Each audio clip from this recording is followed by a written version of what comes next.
lo que es la instrucción, también porque se aporta a lo que es su calidad de vida. Así que recojo algunas expresiones muy de pueblo, ¿verdad? Pero muy importantes, donde una persona me dice, usted me ha resuelto la vida. Wow, qué linda esa expresión.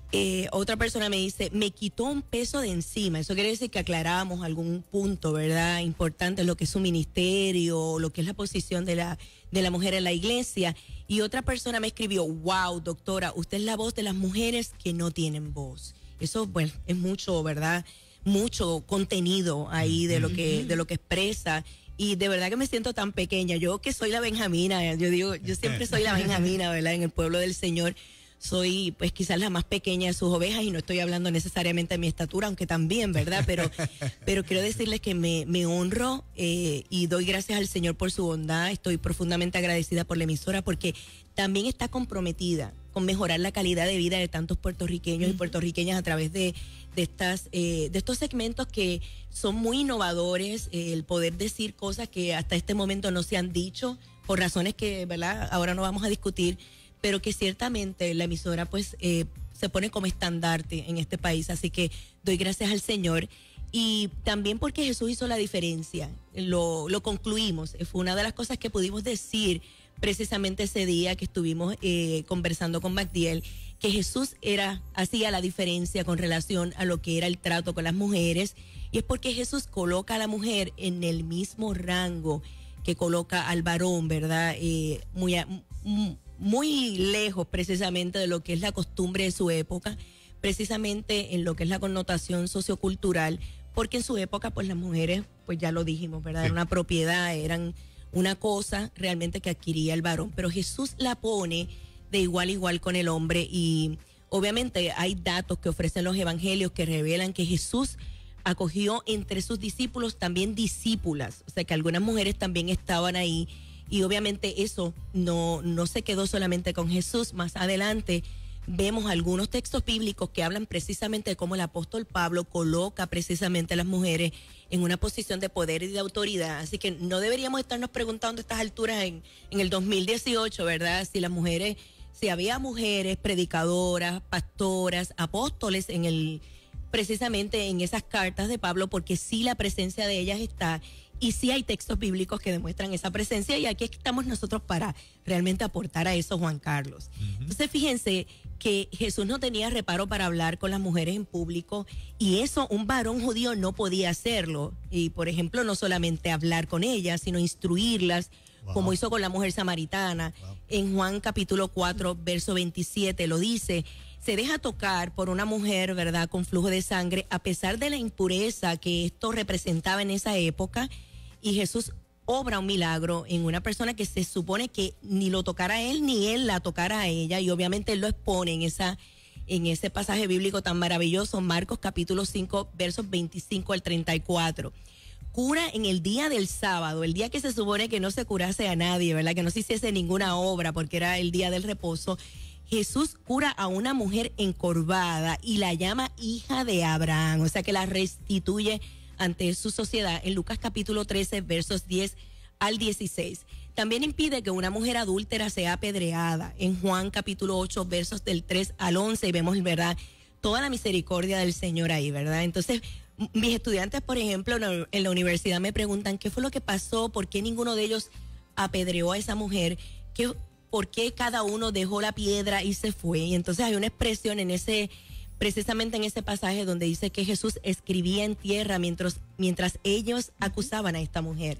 Y ese escribir en tierra, muchos exégetas bíblicos lo que dicen es que él estaba poniendo precisamente allí en arena, ¿verdad?, los pecados de cada uno. Y según iba escribiendo, ellos se iban identificando precisamente las fallas que cada uno tenía, y entonces pues obviamente se quedaron sin la posición de poder juzgar a alguien. También se deja besar los pies y se deja ungir con perfume por una mujer considerada de dudosa reputación. Lucas capítulo 7, versos 36 y 50. Es bien importante llegar a entender que esta mujer ya no era de dudosa reputación cuando vino a los pies de Jesús, era una mujer transformada. Es que no debemos, ¿verdad?, recordarla por este dato, sino por el dato de lo que es la redención en la vida de esta mujer. Cura a la suegra de Pedro y la coge de la mano, que se supone que un varón judío no tocase a ninguna mujer casada, Marcos capítulo 1, versos 29 al 31. Y se convierte en rabí, en maestro, en una época en que se pensaba que las mujeres no tenían cerebro como para aprender, ¿verdad? Y se convierte precisamente en maestro de Marta y María. Y yo incluyo a Marta porque él la invitó. Ven, siéntate porque tu hermana ha escogido la mejor parte, que era la parte de la educación. Lucas capítulo 10, versos 38 al 42. Y fíjense que se deja después ungir la cabeza en Betania y se cree que es María, la misma hermana de Marta, por datos que allí, ¿verdad?, se presentan, no solo porque está en Betania, sino porque esto es un perfume de gran valor y sabemos que María y Marta, igual que Lázaro, eran personas pudientes, solteros de esa época que tenían bastante dinero. Marcos capítulo 14, versos de 3 al 9. Así que las mujeres son las primeras precisamente en ver a Jesús resucitado. Y es tan interesante, ¿verdad? Es emocionante realmente ver esto porque en una época donde no se consideraba a las mujeres propicias como para dar un testimonio. O sea, las mujeres no podían presentarse como testigos de cualquier hecho, no importa lo difícil que pudiese ser ese hecho. Y no solamente eso, si se presentase, si se osasen presentarse, no era creíble, no era tomado en cuenta en un juicio. Pero Jesús hace que sean las mujeres, las que precisamente no podían ser testigos, las primeras en presentar el testimonio acerca de su resurrección. Mateo capítulo 28 del 1 al 20 y obviamente después seguimos con algún otro pasaje en Marcos 16 del 1 al 8. Y estoy dando todas las citas para que la gente diga, hoy en Nueva Vida está la escuela, se mudó la escuela para Nueva Vida. Y fíjense que precisamente en esa época, en las reuniones de los primeros cristianos, las mujeres desempeñaron unos papeles de indudable importancia. Porque pues las reuniones se tenían con frecuencia en las casas y era en las casas de mujeres acomodadas, o sea, mujeres que tenían alguna cantidad de dinero. Ustedes recordarán que después que se desató la persecución, y lo leemos en Hechos capítulo 2, vemos ahí a todos los discípulos asustados, ¿verdad?, escondidos en ese lugar. Viene el poder del Espíritu Santo y ahí precisamente se puede ver con claridad que hombres y mujeres recibieron ese poder. Y bueno, mucha gente que dice, pero estaban solamente los discípulos, porque el término es en masculino, no habla de mujeres ahí, pero ciertamente sabemos que en muchas ocasiones se usan el término de seguidores de Jesús hablando de hombres y mujeres. Pero bien poderoso entonces el discurso que hay de explicación de qué es lo que sucede allí. Entonces Pedro se pone en pie en uno de los más grandes y extraordinarios discursos que hay en el Nuevo Testamento y cita un documento sumamente importante que es una profecía antiquísima donde se iba a donde se hablaba de eso que estaba sucediendo allí en el aposento alto. Y miren lo que dice en Joel capítulo 2, en los últimos tiempos les daré a todos de mi espíritu. Y ese todos incluye a hombres y a mujeres. Y luego dice, hombres y mujeres hablarán de mi parte. Y estoy leyendo en traducción lenguaje actual. Eso quiere decir que allí había hombres y mujeres, y se cree, ¿verdad?, por la tradición oral que también la madre de Jesús estaba allí. Y muchas de sus seguidoras estaban en ese lugar y recibieron poder de lo alto. ¿Para qué ustedes creen que recibieron poder de lo alto? ¿Para sentarse en una silla y simplemente no decir no? Eso era dínamo de poder para ir a la comunidad a predicar la palabra del Señor. Con el mismo poder y denuedo que los varones lo hacían. Exactamente, y se llamaban en esa época los del camino. Y fíjense que al estabilizarse todo, comenzaron entonces a reunirse ya no en los lugares altos o escondidos ni en las catacumbas, sino más bien en las casas. Todavía sigue siendo un lugar un poco privado, ¿verdad? Porque las casas eran como menos públicas que otros edificios, pero ciertamente una vez que se estabilizaron empezaron entonces a reunirse allí en el ambiente natural de las casas. ¿Y dónde ustedes creen que fueron realmente a reunirse? En las casas de mujeres libertas que habían sido esclavas durante un tiempo, habían reunido dinero no solamente para comprar su libertad, sino también para poder negociar y comercializar en esa época y poder ser libres en el sentido económico y desatarse de lo que era la esclavitud. Y estas mujeres se convertían en benefactoras, en protectoras de personas más humildes.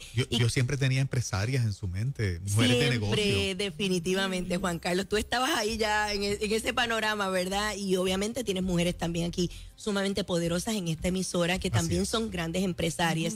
Fíjense que un ejemplo de esto es Tabita, ¿verdad? Que en griego era Dorcas. épocas, dice que era rica en buenas obras y limosnas. Así que tenemos aquí un ejemplo de una mujer que ejercía un liderato en la comunidad más bien para apoyar a esas personas. Así que en Hechos capítulo 9, versos 36 al 39, se ve la mujer, ¿verdad?, haciendo un bien. Y obviamente yo imagino que en esa empresa Moraima fácilmente se hubiese juntado y hubiese dicho, dame 2 o 3 vestidos que yo los voy a coser también. Y fíjense que no solamente en el ambiente doméstico, no solamente en las cosas del diario de la casa, las mujeres empezaron a colaborar. Porque hay gente que dice, sí, claro, ellas estaban con los pañitos y las ofrendas y las... No. Fíjense que Hechos capítulo 21, versos del 8 al 10, habla de 4 hijas del diácono Felipe. ¿A qué se dedicaban? Eran mujeres que se dedicaban a la profecía, tenían un ministerio profético.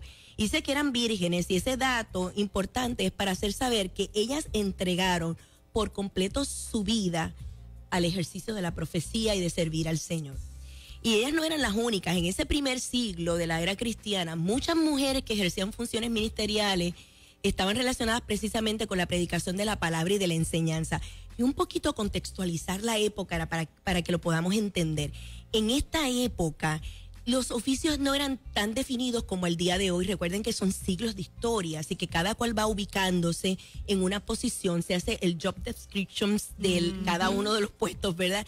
Pero en esa época todo el mundo hacía lo que había que hacer. Y en pequeñas comunidades y en pequeñas iglesias hoy, la gente también hace lo que tenga que hacer. Yo muchas veces que mapeé iglesias donde yo estaba pastoreando, ¿verdad? O ayudé a limpiar una pared o cargué algo, ¿verdad?, que pesaba muchísimo porque estaba involucrada en la obra del Señor. Pues así pasaba en el primer siglo. Fíjense que las labores principales eran misionar, que era a causa de esa persecución predicar la palabra, era predicar a Jesucristo, ¿verdad?, y Él resucitado, y obviamente también era enseñar. Pero enseñar no era solamente, ¿verdad?, hablar de la Torá y de la escritura que estaba en esa época, no. Era instruir, era discipular a los nuevos creyentes para que estos pudiesen irse a distintas comunidades y pudiesen fundar iglesias y así se movían unos y otros. Así que en gran parte había mujeres predicadoras. Priscila era una que no solamente predicaba, sino también instruía. ¿Y saben a quién instruyó? En su casa en Éfeso, que era una casa iglesia, instruyó a Apolo. ¿Y saben quién es Apolo, verdad? Uno de los más importantes colaboradores del apóstol Pablo. Así que tenemos una mujer que es citada en la Escritura, en Hechos capítulo 18, verso 26, donde ella es nombrada primero que su marido. Y usted dirá, ay, pero qué changa la doctora, mira, ahora dice que nombrada primero que su marido. Pero ¿saben qué? Que es que en el texto, cuando se nombra a una persona en primer lugar, se le está dando prominencia. Está diciendo que esa acción que se está describiendo en ese texto, esa persona lo hacía más que el otro que es nombrado en segundo lugar. Así que Apolo sí era importante, ¿verdad? Aquila también era importante, su esposo, pero ciertamente Priscila ejerció precisamente esa instrucción. Y es maravilloso cómo Pablo habla más adelante de ella en Romanos capítulo 16. Sabemos que esta carta sí la escribió Pablo y sabemos que él dice, ayuden a Priscila porque ella ha ayudado a muchos y a mí también. Entonces fíjense cómo él se pone en una posición de estudiante para con una mujer, ¿verdad?, tan prominente en aquella época. Así que Pablo se refiere a ella con el término sunergón, que se refiere precisamente a una persona que está en una posición de poder y que es una colaboradora. Y fíjense que es un término que Pablo también usa con Timoteo, con Silas, con Apolo, con Tito, con Epafrodito, con todas estas personas, estos nombres con todas estas personas, él usa precisamente este término de colaborador. Y lo usa con esta mujer. Y se refiere precisamente a alguien que ocupa un mismo oficio que él ocupó. O sea, que él la pone en una misma posición de relevancia. En 1 Corintios 16, Pablo dice algo muy, muy sorprendente sobre estas personas. Dice, les ruego que se sujeten a estos que ayudan y que trabajan en el Señor. Y el término ahí es sunergón, o sea, de precisamente alguien que colabora con nosotros. Así que fíjense que en esa palabra de Romanos 16, versos del 1 al 2, precisamente Pablo habla de ella de una manera bien importante, ¿verdad? Miren cómo dice: tengo muchas cosas buenas que decir acerca de Febe, quien es líder en la iglesia del puerto de Cencreas. Ella ha trabajado, ha dedicado su vida al Señor, al servicio del Señor Jesucristo. Recíbanla bien, como debe recibirse a todos los que pertenecen a la gran familia de Dios. Ayúdenla en todo lo que necesite, porque ella me ha ayudado a muchos y a mí también. Entonces, coloca precisamente a esta mujer, ¿verdad? Ya no Priscila, sino estamos ahora hablando de Febe, que probablemente es una mujer que ocupó una posición como pastora en esa época. Y eso es algo bien grande, decir que había una pastora en esa época. Pero ciertamente las funciones con las que Pablo describe a ella, ¿verdad? Definitivamente demuestra una función pastoral. Ella era diaconisa. Era patrona o presidenta de la iglesia de Cencrea. Y vuelvo y tomo el término de diaconisa, porque el término diácono en esa época de Pablo implica precisamente un oficio eclesial completo, que incluía misionar, predicar, enseñar, discipular. ¿Y qué es lo que tiene que hacer un pastor? ¿Qué es lo que tiene que hacer un pastor? Precisamente eso. Y el término que usa ahí en griego, que es protasis, precisamente es de presidente o presidenta. Es una que se refiere a unas tareas de personas que gobiernan en esa comunidad. Así que tenemos a una pastora que es dueña de una casa, que es benefactora también, o sea, que ayuda en términos económicos a la gente que estaba allí y obviamente que ocupa funciones pastorales. Esas funciones señalan más bien hacia una labor que es como una persona colaborando con Pablo, o sea, hacia un pastorado. Fíjense que Pablo describe a Febe como diaconón de la iglesia de Cencrea. Y ese término, ¿verdad?, que no se podía traducir al latino en femenino, sino más bien era en masculino, él lo usa para describirla a ella. Miren qué visionario Pablo. Así que la traducción que encontramos en las mayorías de las versiones del español es el diaconisa, que nosotros solemos utilizar el día de hoy, que no es un término correcto para diácono, por lo menos en la palabra latina. Así que Pablo se refiere a él y a sus colaboradores como somos el diaconoi de Dios. O sea, que somos pastores que estamos en una comunidad de fe creciente, ejerciendo todas estas funciones. Y ahí estaban hombres y mujeres juntos predicando la palabra del Señor. Mari Carmen, está tan exquisito lo que estás compartiendo que si quieres el próximo viernes continuar, Claro. porque lo que acabas de compartirte, Pablo, también pone en balanza aquel punto que se estudió cuando estabas con Magdiel, ¿verdad? Que este mismo hombre mira por otro lado, qué tremenda visión tiene de la mujer, porque mira a cuántas reconoce dentro del ministerio. Y me gusta porque otras mujeres, siempre estamos destacando como las mismas mujeres de la Biblia, y estas dos, Priscila y Feba, ¿verdad? Es algo tan impresionante como tuvieron un rol en esta carta de los Romanos, y que casi como que no se habla de ellas, así que hay que sacarlas de la escritura, hay que hablar de ellas, porque por eso precisamente es que no conocemos que existían pastoras en esta época, ¿verdad? En una intervención en otro lugar, en otro medio de comunicación, una persona me decía, es que el problema que tenemos es que la palabra pastora no existe en el Nuevo Testamento.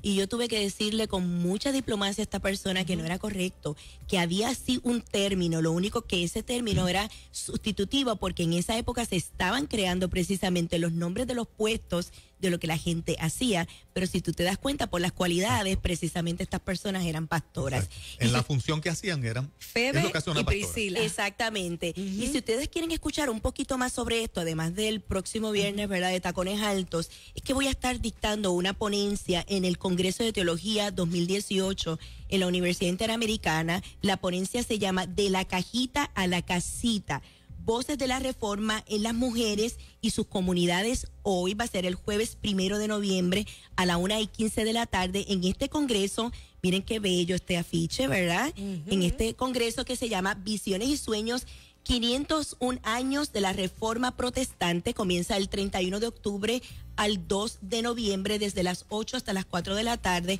en el Teatro de la Universidad Interamericana. Y yo digo que dura hasta el 2 porque aunque el afiche dice, ¿verdad?, que es hasta el 1, el 2 vamos a tener otro conversatorio sobre retos y desafíos de la educación teológica en Puerto Rico y la diáspora, y va a ser por la Asociación de Educación Teológica Hispana.